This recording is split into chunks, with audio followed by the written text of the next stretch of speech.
everyone. I'm Cindy Sosratomo, Deputy Editor of Travelweek, and welcome to our latest webinar, this one about the beautiful destination of Logan, Utah.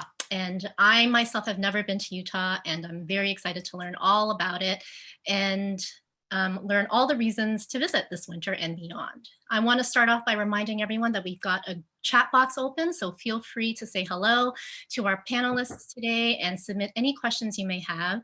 At the end of the presentation, we'll get to as many questions as we can.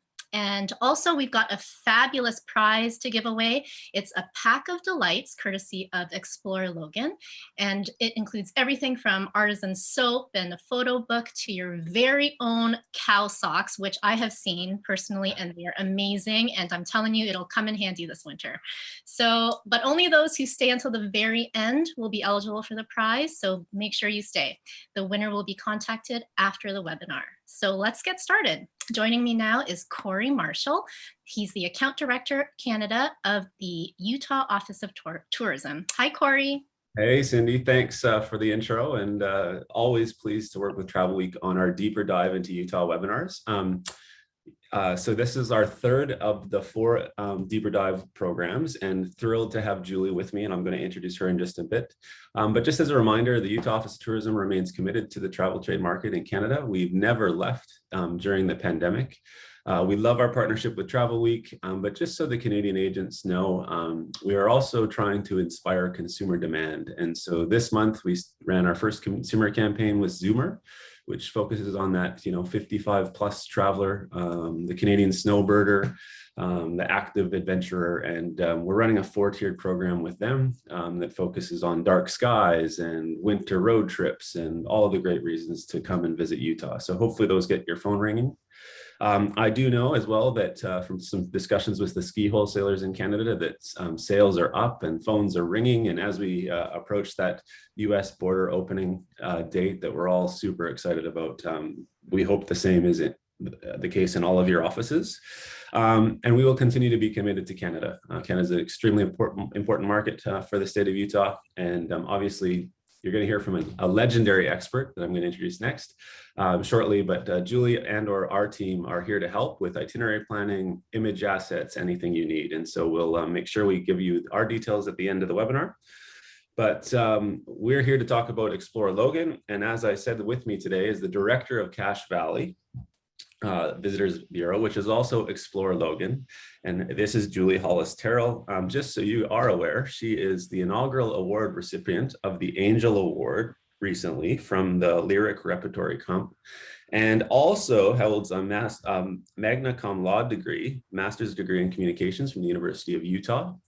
Furthermore, her and her husband, Jesse, has written their own visitor guide, which is called 117 Amazing Things to Do in Logan, Utah. She is the expert. She's going to take us through today's training. I don't know if she's going to give us all 117 things, but she's going to give us a whole whack of fun. So Julie, I'll turn it over to you. Thank you so much, Corey. Let me just flash these Logan socks for you one more time. Who doesn't want to be sporting their favorite bovine? So we're famous for our agricultural commodities here, and we've been making ice cream commercially since the 1920s for 100 years. So we have plenty of practice, and that alone is worth the drive from Canada, I'll be honest. So I just want to say thank you to all of you for joining in today to learn a little bit more about Logan, Utah and Cache Valley. So I'm going to share my screen right now so we can get started. And here we go.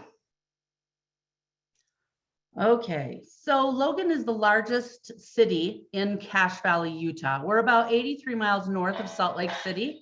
Let me show you this.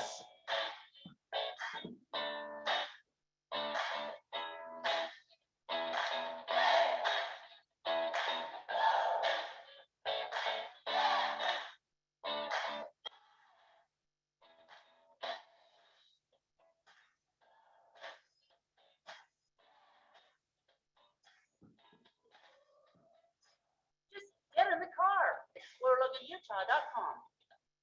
So we are certainly hoping that your groups and your FIT folks will get in the car as soon as those borders are open in just a couple of weeks. We're so happy to have the opportunity to go back and forth.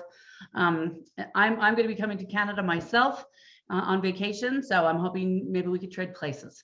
Let me just give you a little insight into where Logan is located. You can see that I feel that Logan is quite important since I have the biggest, fattest red circle that you could possibly make around it. But to the south of us, this is about a 90-minute drive, is Salt Lake City. And if you're headed north to go up to the national parks, Jackson, Wyoming, so Grand Teton or Yellowstone, Logan is a great place to stop. And we're, as I mentioned, about an hour and a half north of Salt Lake City. So the national parks that you're used to hearing about with all the red rock and everything are farther south in the state. Our state kind of looks like two different states. We're green in the top half and red rock in the bottom. So we're part of that lush, green, beautiful area with beautiful lakes and lots of wonderful outdoor recreation, but we certainly have a completely different feel and personality from our cohorts down south. All right, let me tell you about a couple of things in Logan that you shouldn't miss. I'm not going to read these things on the PowerPoint because I feel like everyone can read themselves. And so if you want me to, I put these on here in case you wanted me to email you the presentation or have that be available that you wouldn't forget. So our downtown Logan is kind of like stepping back into the 1950s. And we have just, in that second picture you can see with the green awnings and umbrellas, the city of Logan just finished this renovation of the Center Street block. And our main downtown area is centered around Center and Main Street, where those two intersect. Main Street is actually Highway 89, which goes all the way from Canada to the Mexico border, and it goes right through Logan. So this is right downtown, and they've just widened all the sidewalks and made this really friendly for pedestrians. And they put planters out there that you can see that are gorgeous. And there are little cafes. We actually have, this is a great place for drop and scatter if you're bringing a trip or, I mean, a group, or if you just have FIT. We have a building that's being renovated right now. It's going to be a brew pub. And then in the upstairs, there are going to be 10 different little mini restaurants. So everything from specialty pizzas to you name it. And you can order at any one of those little kiosks and then have your food and eat it down here or at a shared area in the upstairs of that building. And that's just half a block from where these umbrellas are. So that's all. We're having a lot of revitalization downtown. And in our historic downtown, we have a theater district. We have 3 historic theaters in one block, which is ridiculous. Like no one should have that much theater. And we love it. We are Utah's heart of the arts, especially in the summer months. Not last year, but the year before, from mid-June until the first part of August, we had 238 live performances in this downtown area. And some of them are free concerts. But we have the Lyric Repertory Company, which is one of the few remaining repertory companies in the nation, which means I could take any 4 of you or, you know, Corey and Meg and me and, well, Cindy, whoever, and then we would have to learn a musical, a comedy, a drama, and a mystery. And then we have to rotate those performances. So one afternoon you're doing one show, the next night you're doing another. It's just an amazing thing to see. And then we also have the Utah Festival Opera and Musical Theater that's in residence.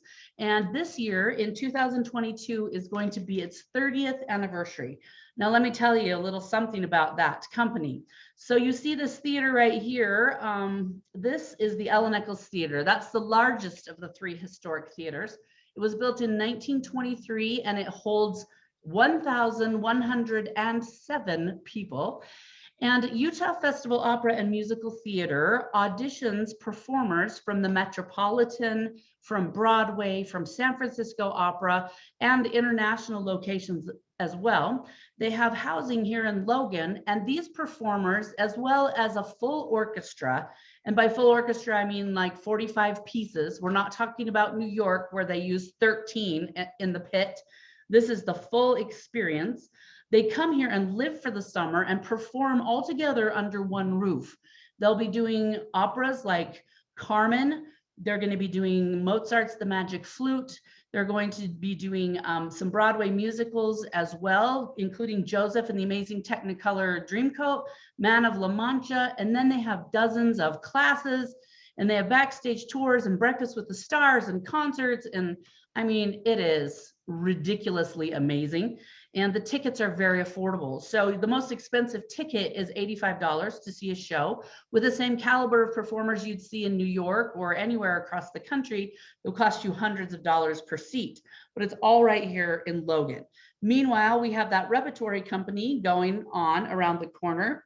And then the Utah Theater, which is the third theater, will have live performances, as well as they have a mighty Wurlitzer organ. And those are those organs that have 7 levels of keyboards.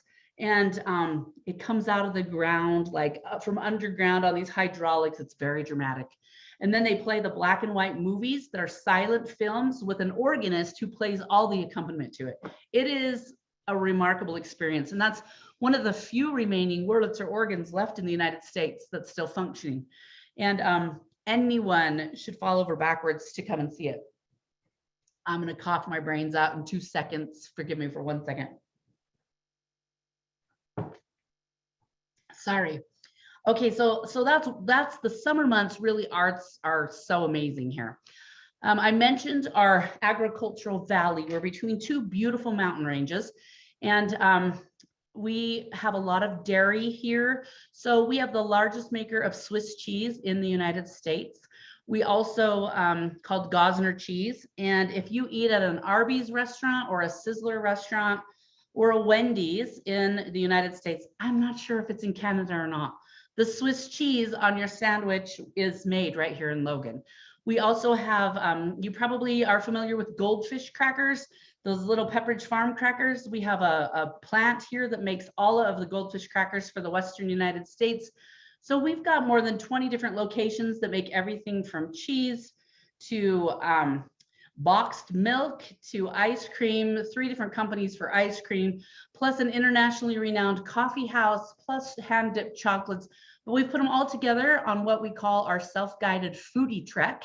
And so people love to explore the valley by going to those different locations and just getting little samples and talking to the farmers or talking to the people who work there. It's educational and really fun, and you get to enjoy the scenery too. So that's highly recommended.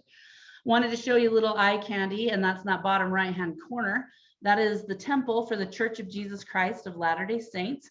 It sits up on a little hill, but it's right in the city, but it's a hill, and you can see that for miles and miles and miles. And when you first come into the valley from either direction, from north or south, that's certainly the landmark that everyone notices. And so that's not open inside to the public, but you're welcome to go around the grounds and you can get photos like these and more.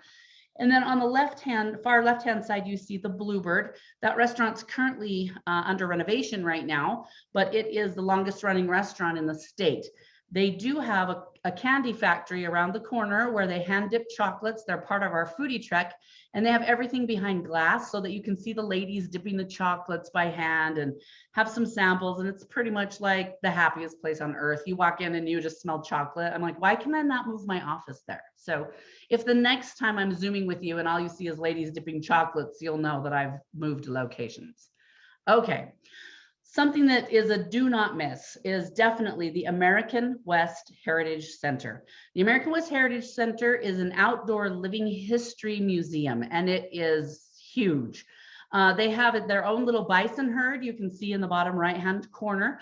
And when you come, this is 6 miles south of Logan on Highway 89, so it's just outside of the city.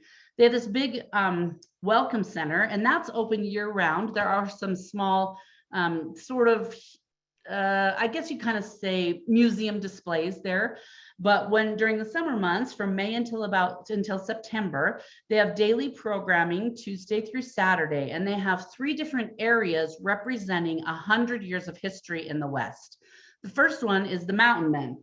And the Mountain Men were trapping beavers because beaver furs were so popular for capes and Hudson Bay trading company, and the big trading groups would come out here 2 times a year and have the big rendezvous where they would get together with the trappers who had trapped all the beaver, and they would have raucous and wild parties for a week, trade supplies for the furs, and then they'd go back home and the trappers would stay here in beautiful Cache Valley. We got our name from the French cache, which means to hide or store. And so they were hiding or storing their furs in what was actually called a cache, a hole that they dug in the ground. So we like to think that there are still lots of treasures to be discovered here in Cache Valley, and that's what we'd like your guests to experience. So the American West Heritage Center has, first of all, the Mountain Man area. Then they have an area dedicated to American pioneers. And all of these things have hands-on activities. So it's not like you just watch costume people do it. You get to do it yourself, and it's so great. I'll show you a little video with a clip of that in a minute. You can see on the left-hand side, the man who's working in the forge. This is in the farm shop. And so they have a turn of the century farming experience too. For example, you can learn how to milk a cow if you want, which I personally feel a little bit sorry for the cow because that's gotta be rough. But I've tried it and learned how to do it. It's all in how you roll your fingers. Just a little tip for when you come. You can gather the eggs. You can have, there's the farm ladies are always making cookies on the wood burning stove, and you can have one of those. They do big festivals several times throughout the year, and big corn mazes. Right now during the fall, they just had their fall harvest festival with all their antique tractors on display and working. It's just fantastic. It costs less than $10 to get in, which is amazing. And you could spend any amount of time from a couple hours to half a day or even longer if you wanted. And if you do happen to have group tours, it's a great place. We could have, a lunch catered. They can focus on activities with particular areas at the center. And in the top right-hand side, you see one of our beautiful ranges of mountains, and that's the view from the visitor center. So it's completely unobstructed with all of this beauty. It's so great. So you can also pan for gold like this little guy over here. Okay, so that's the American West Heritage Center. Then I mentioned the Cache Valley Foodie Trek and Signature Products Tour, and you see some of our Aggie ice cream. Aggies are the mascot for Utah State University, and because we're the agricultural school. And here are on the right-hand side, the Pepperidge Farms Goldfish Crackers, and then some photos of our 3 theaters that I was talking about before. Kane Lyric, which holds about 350, the Utah holds about 300, and the Ellen Echols Theater, which is the gorgeous interior that I showed you before that holds 1,107. I don't know why 1,107. I just think that's weird. Oh, a couple other things about some of our restaurants. You may have noticed in the video clip I played before, there's a restaurant called Angie's Diner, and they serve the kitchen sink. I don't know if you saw the kids and the big kitchen sink the server brought in with ice cream and like mounds of ice cream and 4 bananas. It's like a banana split on steroids. If you actually eat that whole thing, you or your family or whatever, then you get to get a bumper sticker that says, "I cleaned the sink at Angie's restaurant." So that's quite an accomplishment. Cafe Sabor, the reason I'm mentioning that, it's a Mexican restaurant, but it's in a historic train station that's 120 years old, and that's cool. We've got Elements, which is a fine dining place, but I don't need to give you too many details, but I just wanted to mention why those two, those two unique things about those 2 places. All right, another thing that's pretty unparalleled, I would say, is our access to the great outdoors. From my office, which is right downtown on the edge of the historic district, I'd say in 5 minutes, I can be in the National Forest. So the city of Logan abuts the Bear River range of mountains. We have a National Scenic Byway that takes us to Bear Lake that has, because it's protected, there's not commercial stuff on the whole road. It's astounding. This is a lake. This is Tony Grove Lake on the bottom right-hand corner. That's just part of that National Scenic Byway. Okay, so a few of the things that you can do. So I don't know how many kilometers this is, but it's 43 miles from Logan to Bear Lake, and it's just beautiful. Hiking, fishing, bird watching. We're on a migration route, so we have more than 300 birds that come through our area. And one of the cool things about being so close to the mountains is that you can have mountain bird varieties and then just regular elevation varieties within a few minutes drive. So anybody who's into birding, that's a really big deal. We've got mountain biking all up Logan Canyon. We've got hundreds of miles of trails. You can rent horses up there and go horseback riding. You can also do what's called razor riding, which is an off-road vehicle. I'll show you a picture of one of those in a minute. You can go swimming if you'd like to not do a pool but have an outdoors experience. Hiram State Park's a great place. You can rent canoes. We have a hot spring near us that's Crystal Hot Springs. In the winter time, we've got great snow, and Beaver Mountain Ski Resort is the longest running family-owned ski resort in the nation. And it's just kind of more of a small town feel than the big sophisticated resorts to the south of us. Everyone's friendly, everyone's nice. It's awesome. So we love that. Cherry Peak Resort is another resort that has recently opened. And the cool thing about that is they have a tubing hill, and they have like a moving sidewalk that just drags you to the top. So you don't have to drag your tube up there, your sorry self, to come down the hill again. So you just rent the tubes there, and that's awesome. We have great snowmobiling, top 15 in the nation. And Beaver Creek Lodge is one place that's in Logan Canyon where you can rent snowmobiles. It's also where you can rent the horses and razors. But in the wintertime, you could stay overnight there and walk outside and be on your snowmobile and ready to go. And they have all the gear there as well. So they will hook you up with gloves and boots, and you don't have to pack all that stuff if you don't want to. Although maybe depending on where you live in Canada, you just wear that stuff every day. I don't really know. So anyway, we can get you prepared either way. Okay, here are some pictures of our great outdoors. Catch how I did that with the italics, our great outdoors. I thought it was pretty clever because it is. This is our Jardine juniper tree in the top left-hand photo. And that's a hike up there. That's one of the oldest Jardine trees in the world, actually. Then in the middle, we have the razors, these off-road vehicles. You do not have to have a license to drive them. You do have to be older than 16 years old, thankfully, but you can go exploring all over the mountains and be comfortable doing it. And people of all ages, like, you know, I take your grandparents who are in their 80s and you think, you know, they've got bad hips and bad backs or whatever, but the shocks are so good that they don't have problems doing it. On the bottom here, you see Hiram State Park. That's one of the places I was saying that you can go swimming, and you can go boating or kayaking or paddleboarding there.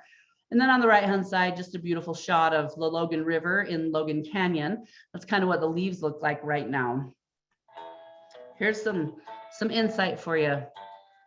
This is up Logan Canyon, and then you'll see the American West Heritage Center.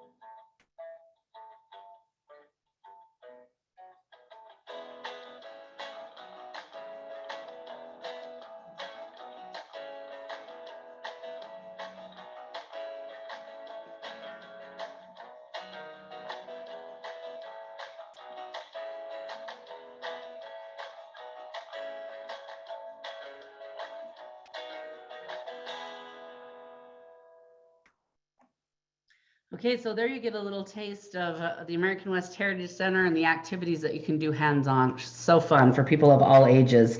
Let me show you a couple of our lodging properties just so that you're familiar.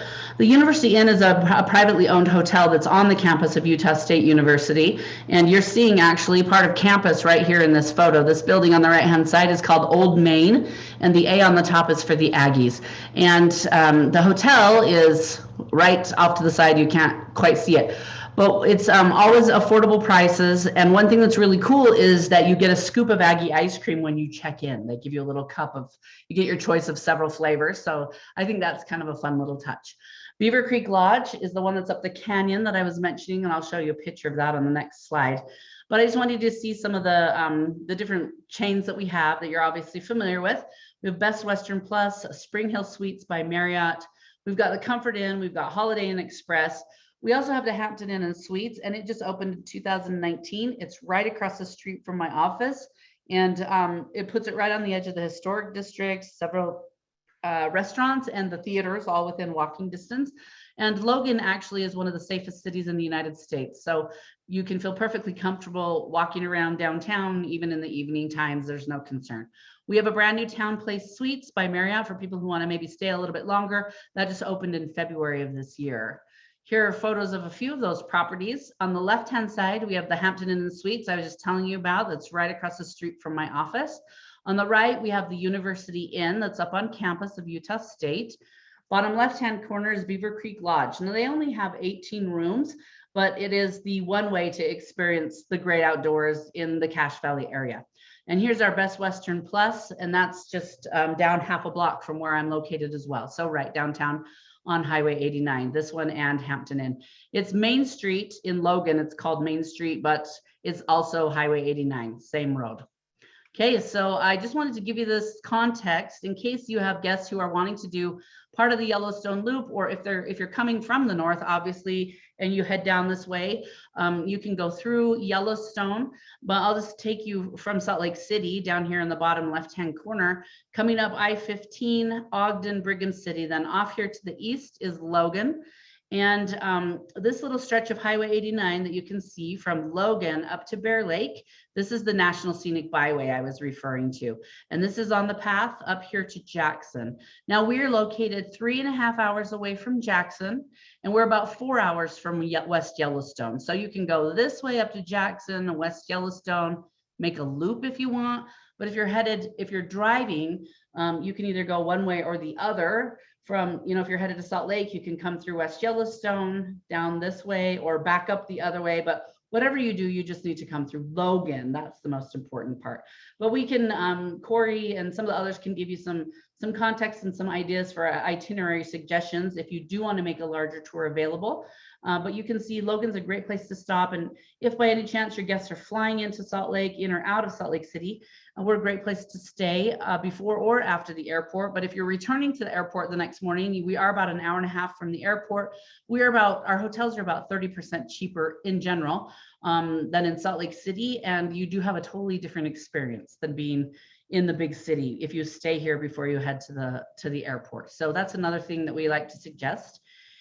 And the most important thing is that you just get here. So that's what I have to present to you today. Some of the highlights about Logan and undiscovered treasure as it is. We're kind of barely starting the last couple of years to push this out into larger markets. And so for those of your clients who are familiar with Utah already and some of the other national parks, this is certainly something undiscovered and something that will make you look really good if you send them here, because I know they're going to love it and we'll make sure they have a great time. So that's what I have to say to you. And I appreciate again your time so much. Happy to take any questions or anything that you would like to throw my way. My hair will catch it. Thank you so much, Julie. You've certainly painted an incredible picture of Logan. Those lakes, those mountains look amazing. And my daughter loves goldfish, so I'm sure we'll be going soon. So I just want to remind everyone tuning in to please submit any questions you may have to Julie in the Q&A box down below. In the meantime, Julie, let's talk about flights and how Canadians can get to Logan right now. What's the easiest way to get there? Well, I personally always think the easiest way is to fly anywhere you're going if you possibly can. So because I do love a road trip, but I'd rather fly somewhere and then start the road trip. So if it were me, I'd fly into Salt Lake City. That's what I would do. As a reminder, about an hour and a half north of Salt Lake City, so it's easy to rent a car there and come our way. The other way you can do it is if you're road tripping, and I do know that you have a lot of snowbirds that head to Arizona during the winter months, and depending on what province they're coming from, they would come right through our area on Interstate 15 or on Highway 89. So either way would be a great way to access Logan. Awesome. And as I'm sure you know, the U.S. land border is opening November 8th, which is huge news. Yay, we're so happy. I know. Are you anticipating a lot of Canadians driving over? And are there a lot of snowbirds? You get a lot of snowbirds every year? Well, the snowbirds keep going because we have lots of snow. So they come through here. But in general, Canada is one of our largest drive markets. So we do see a lot of Canadian visitors, and we have definitely missed you so much in the last year. So we're so happy to open our arms. I would personally especially appreciate it if any of your visitors that you send, if you could ask them to fill up their trunk with Cadbury chocolates of any sort and drop them off at my office in Logan. That would make me very happy. We don't have them all here like you do.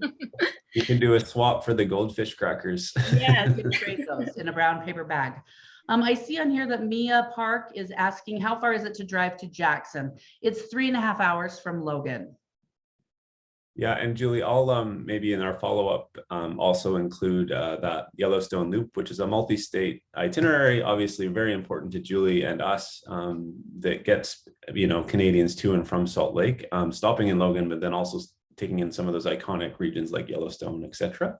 Mhm. But also doing the scenic drive. And if you saw Julie's presentation, that time frame isn't a great day, right? So stopping in Logan and then having that scenic drive the next day as you make your way northeast.